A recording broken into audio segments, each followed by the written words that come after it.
Hello, welcome to legal capital. ఈరోజు మనతో ప్రముఖ హైకోర్టు అడ్వకేట్ శ్వేత గారు ఉన్నారు. నమస్తే మేడం. నమస్తే మేడం, మీడియా మరియు ఎంటర్టైన్మెంట్ చట్టం అంటే ఏంటి? ఇది దీనిపై సామాన్యులకు ఉండాల్సిన అవగాహన ఏంటి? మీడియా అండ్ ఎంటర్టైన్మెంట్ యాక్ట్ అంటూ ఏది లేదు. ఓకే. ఈ మొత్తం మీడియా అండ్ ఎంటర్టైన్మెంట్ ఇండస్ట్రీని గవర్న్ చేసే ఒక సెట్ ఆఫ్ లాస్ ఉన్నాయి. దానికి డిఫరెంట్ యాక్ట్స్ ఉన్నాయి. ఒకటి ఇన్ఫర్మేషన్ అండ్ టెక్నాలజీ యాక్ట్ అయి ఉండొచ్చు. ఓకే, అది సోషల్ మీడియా ప్లాట్ఫామ్స్ని, మూవీస్ని అన్నిటినీ కంట్రోల్ చేస్తుంది. Copyright act, press and regulatory acts అని, okay, cable television networks act అని, ఇట్లా రకరకాల లాస్ ఉన్నాయి. ఓకే, యాక్ట్స్ ఉన్నాయి. సో దీంట్లో మన ప్రాబ్లమ్ని బట్టి ఫెటాల్ ఇప్పుడు మొన్న ఓటీటీ ప్లాట్ఫామ్స్ గురించి మనము అదే ఎగ్జాంపుల్ తీసుకుంటే, ఇప్పుడు మొన్న నయనతార ఇష్యూ, ధనుష్ ఇష్యూ మీకు తెలిసి ఉంటుంది.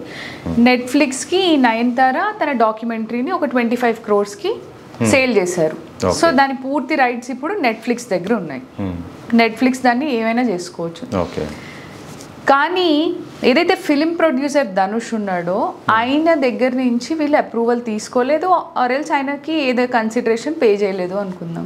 ఆయన పర్మిషన్ లేకుండా ఈవిడ మొత్తం ఆ డాక్యుమెంటరీ ఫిల్మ్ చేశారు. దాంట్లో నేను ప్రొడ్యూస్ చేసిన మూవీకి సంబంధించిన క్లిప్పింగ్స్ ఉన్నాయి, అది తీసేసేయాలి అని ఒక 24 hours 48 hours నోటీస్ ఇచ్చారు. ఆవిడ తీయలేదు.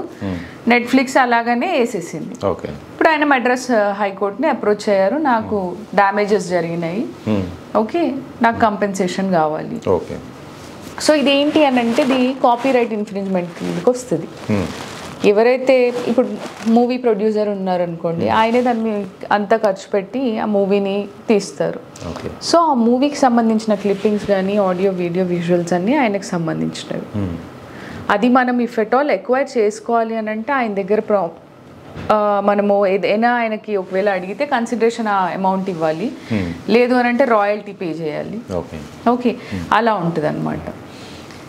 ఇంకా చాలా యూట్యూబ్ ఛానల్స్ వేరే మూవీస్లోని క్లిప్పింగ్స్ కానీ వీడియోస్ కానీ వితౌట్ దేర్ పర్మిషన్ వేస్తూ ఉంటారు. ఇఫ్ ఎట్ ఆల్ ఆ ప్రొడ్యూసర్ కానీ ఎవరైనా if they come across it and వాళ్ళు అడిగినప్పుడు దే కెన్ సూ దెమ్ ఫర్ డ్యామేజెస్. మాకు అడగకుండా మీరు ఇది యూజ్ చేసుకున్నారు. ఓకే, అండ్ ఇంకోటి ఏంటి అని అంటే ఒక మ్యూజిక్ డైరెక్టర్ ఉన్నాడు అనుకున్నాం, ఆయన ఇంటెలెక్చువల్ ప్రాపర్టీ ఆ మ్యూజిక్ అనేది. ఆయన పర్మిషన్ లేకుండా చాలా మంది ఆ పాటలు ప్లే చేసుకుంటూ ఉంటారు. అలా ప్లే చేసుకోవడానికి వీల్లేదు. ఇంతకుముందు మనం ఇట్లాంటి ఇష్యూ ఇళయరాజా అండ్ బాలసుబ్రహ్మణ్యం గారిది చూసాం. ఇళయరాజా గారు నోటీస్ ఇవ్వడం జరిగింది బాలసుబ్రహ్మణ్యం గారికి, వితౌట్ మై కన్సెంట్ నా మ్యూజిక్ డైరెక్షన్లో నువ్వు పాడిన పాటలు అవి నాకే సొంతం. ఓకే, ఏదైనా మ్యూజికల్ కన్సర్ట్స్లో వేయాలి అని అంటే నేను పాడిపించుకుంటాను ఎవరైనా సింగర్స్తో. It is not your intellectual property అని. ఓకే, ఈ ఇంటెలెక్చువల్ ప్రాపర్టీ రైట్స్ అనేది ఒక యాక్ట్. ఇది కూడా కొంతవరకు గవర్న్ చేస్తూ ఉంటుంది. ఇలా డిఫరెంట్ లాస్ ఈ మీడియా అండ్ ఎంటర్టైన్మెంట్ ఇండస్ట్రీని గవర్న్ చేస్తూ ఉంటాయి. ఇఫ్ ఎట్ ఆల్ ఏదైనా అబ్సీన్ థింగ్స్ ఇవి ఉన్నాయి అని అనుకోండి, ఓకే, ఇంతకుముందు చెప్పినట్టు ఆ బ్రాడ్కాస్టర్స్ అసోసియేషన్ అని ఇవి చూపించకూడదు అని అనుకుంటే వాళ్ళు ఒక నిర్ణయం తీసుకుంటారు. ఇవి మనము స్క్రీన్ పైన డిస్ప్లే చేయకూడదు ఇలాంటి విషయాలు అని. ఇందులోనే ఇంకా ప్రైవసీ భంగం కలిగిందని చెప్పి కేసులు వేయడం చూసాం మనం. అలాగే పరువు నష్టం దావా, డిఫమేషన్ కేసెస్ కూడా వేయొచ్చు. ఇప్పుడు ఈ సోషల్ మీడియా ప్లాట్ఫామ్స్లో చాలా మంది వేరే సెలబ్రిటీస్ గురించి కానివ్వండి, రాజకీయ నాయకుల గురించి కానీ ఇష్టానుసారంగా మాట్లాడడానికి లేదు. ఒక కాంక్రీట్ ఎవిడెన్స్ లేకుండా ఒక వ్యక్తి గురించి తక్కువ చేసి మాట్లాడము, ఇదంతా డెఫినెట్గా తప్పే. ఓకే, ఈ డిఫమేషన్ కేసెస్ వాళ్ళకి వేయడానికి డెఫినెట్గా ఛాన్సెస్ ఉంటాయి. సివిల్ డిఫమేషన్, క్రిమినల్ డిఫమేషన్ అని 2 రకాలు ఉంటాయి. సివిల్ డిఫమేషన్లో మనము డ్యామేజెస్ క్లెయిమ్ చేస్తాము, క్రిమినల్ డిఫమేషన్లో వాళ్ళకి ఏదైనా శిక్ష ఏమని అడుగుతాం. వాళ్ళ పర్మిషన్ లేకుండా స్క్రీన్ మీద కూడా చూపించడం కూడా నేరం అవుతుందా? అంటే ప్రైవసీకి భంగం కలిగిందని? డెఫినెట్లీ. ఇప్పుడు ఇంతకుముందు మనం అమితాబ్ బచ్చన్ గారి గొంతు ఏదో ఒక యాడ్లో యూజ్ చేశారు.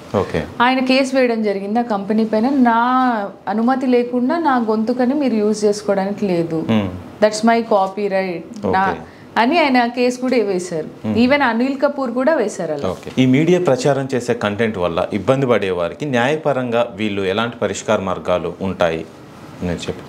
ఇఫ్ ఎట్ ఆల్ అది ఒక ఫేక్ న్యూస్ అనుకోండి, దాన్ని ప్రాపగేట్ చేయాలి అని అనుకుంటే డెఫినెట్గా ఇన్ఫర్మేషన్ టెక్నాలజీ యాక్ట్ కింద there are n number of provisions. ఎందుకనంటే ప్రజల్ని మిస్లీడ్ చేయడము, వాళ్ళకి ఫాల్స్ ఇన్ఫర్మేషన్ పాస్ చేసి అది నిజమని నమ్మించడము, డెఫినెట్గా దట్స్ ఎ క్రైమ్. ఓకే, బిఎన్ఎస్లో కూడా అది క్రైమే, దానికి సెపరేట్ సెక్షన్స్ ఉన్నాయి. అండ్ ఈ ఏదైతే ఉందో సోషల్ మీడియాలో యాక్టివ్గా ఉండేవాళ్ళు, వాళ్ళు ఏదైతే ఫేక్ న్యూస్ని నిజంగా ప్రాపగేట్ చేయాలనుకుంటారో అది ఇన్ఫర్మేషన్ టెక్నాలజీ యాక్ట్ కింద కూడా it's a crime. Okay, and ఇది కాకుండా ఇప్పుడు ఎవాల్వింగ్ ట్రెండ్స్తోని మనము మనకున్న లాస్ ఇంకా సరిపోవు. ఓకే, చాలా చట్టంలో ఈ మీడియా అండ్ ఎంటర్టైన్మెంట్ గురించి చాలా మార్పులు రావాలి. And government is working towards it. చూడాలి మనం ఎలాంటి లాస్ ఇంకా చూస్తామో. ఎందుకంటే ఈ ఇన్ఫర్మేషన్ టెక్నాలజీ యాక్ట్ కూడా 2001లో వచ్చింది. దీన్ని ఇంకా సవరణలు చేసి ఇంకా అడ్వాన్స్డ్గా చేయాలి. ఫోర్ కమింగ్ ఇన్సిడెంట్స్ ఎట్లాంటివి ఉంటాయి, ఫాల్స్ ప్రాపగేషన్లు, ఇవన్నీ మనం ఇంక్లూడ్ చేసుకోవాలి. ఎస్ మేడం, ఈ టెక్నాలజీ పెరిగిన తర్వాత ఇలాంటి ప్రాబ్లమ్స్ చాలా వస్తున్నాయి. చాలా చక్కని అమూల్యమైన సలహాలు ఇచ్చారు. Thank you madam.